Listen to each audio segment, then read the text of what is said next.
दिल्ली में लोकतांत्रिक तरीके से, शांतिपूर्ण तरीके से 300 सांसद ऑपोजिशन के, और इनमें बहुत सारे महिला सांसद भी थे, इनको जिस तरीके से दिल्ली पुलिस ने धक्का दिया, इनके साथ बर्ताव किया, इनको रोका, ये स्पष्ट दिखाता है, दर्शाता है कि इलेक्शन कमीशन, चुनाव आयोग डरा हुआ है।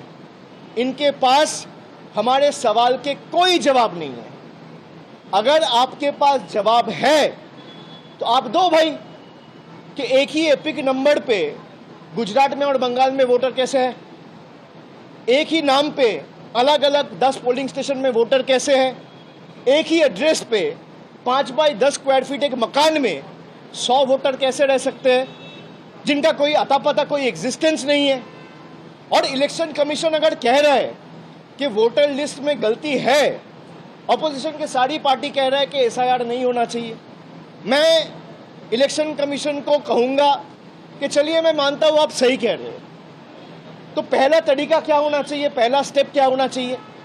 इसी इलेक्टोरल रोल और वोटर लिस्ट के आधार पे देश का प्रधानमंत्री चुना गया है 1 साल पहले। इसी वोटर लिस्ट और इलेक्टोरल रोल के आधार पर बीजेपी के 240 सांसद चुने गए हैं। इसी वोटर लिस्ट के आधार पे देश के गृह मंत्री चुने गए हैं। इसी वोटर लिस्ट के आधार पे देश के स्वास्थ्य मंत्री चुने गए हैं, रक्षा मंत्री चुने गए हैं।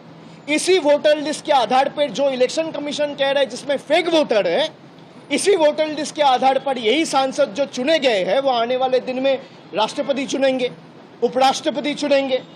तो पहला कदम चुनाव आयोग का यह होना चाहिए कि अगर वोटर लिस्ट में कोई भी इरेगुलरिटी है तो भाई लोकसभा डिसॉल्व होनी चाहिए। आप लोकसभा डिसॉल्व करिए, पूरा देश में एसआईआर करिए, कोई दिक्कत नहीं है। लेकिन एक सिलेक्टिव नहीं कर सकते ना कि गुजरात में एसआईआर नहीं होगा, गुजरात में वोटर लिस्ट ठीक है, उत्तर प्रदेश में वोटर लिस्ट ठीक है, मध्य प्रदेश में ठीक है और बंगाल में नहीं है, बिहार में नहीं है, तमिलनाडु में नहीं है। क्यों नहीं है? आपको पता है कि बिहार में अगर लोग वोटाधिकार, अपना लोकतांत्रिक अधिकार प्रयोग करेंगे तो आप हारोगे, आप चुनाव जीत नहीं सकते लोकतांत्रिक तरीके से। तो आप लोग का जो हक है, जो डेमोक्रेटिक राइट है, वो छीनना चाहते हैं। ये एक तरफा तो हो नहीं सकता। जो नियम और जो कानून आपके लिए एप्लीकेबल है, वही नियम और वही कानून इस देश में, अगर मैं बंगाल में हूं और आप गुजरात में हैं तो एक ही कानून है। भाई अगर एसआईआर आप करना चाहते हो तो आप एसआईआर करिए, लेकिन पहला कदम लोकसभा डिसॉल्व होना चाहिए।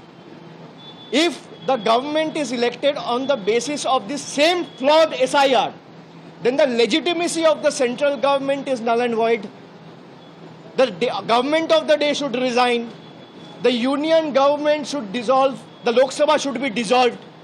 आप लोकसभा डिसॉल्व करिए, पूरा देश में 140 करोड़ के देश में, पूरा देश में, हर एक प्रदेश में आप एसआईआर करिए, कोई दिक्कत नहीं है। आप इसी वोटर लिस्ट के आधार पे चुन के आए हो 1 साल पहले और आप कह रहे हो बंगाल में वोटर लिस्ट गलत है लेकिन गुजरात में सही है, बिहार में गलत है लेकिन यूपी में सही है। भाई अगर गलत है तो आपके ऑपोजिशन, हमारे ऑपोजिशन जितने भी दल हैं वो स्पष्ट आपके पास सबूत के बदौलत आपके पास इंफॉर्मेशन रखा है कि वोट चोरी कर्नाटका में भी हुआ है, यूपी में भी हुआ है, गुजरात में भी हुआ है और बिहार में भी हुआ है। और बीजेपी ने वोट चोरी करके इलीगली, अनएथिकली, अनकॉन्स्टिट्यूशनली पावर में आया है। अगर एसआईआर होगा तो पूरा देश में होगा और उसके लिए पहला कदम प्रधानमंत्री से लेकर पूरा कैबिनेट को इस्तीफा देना होगा, लोकसभा डिसॉल्व करना होगा, उसके बाद आप एसआईआर करिए। ठीक है, ये मैं स्पष्ट करता हूं।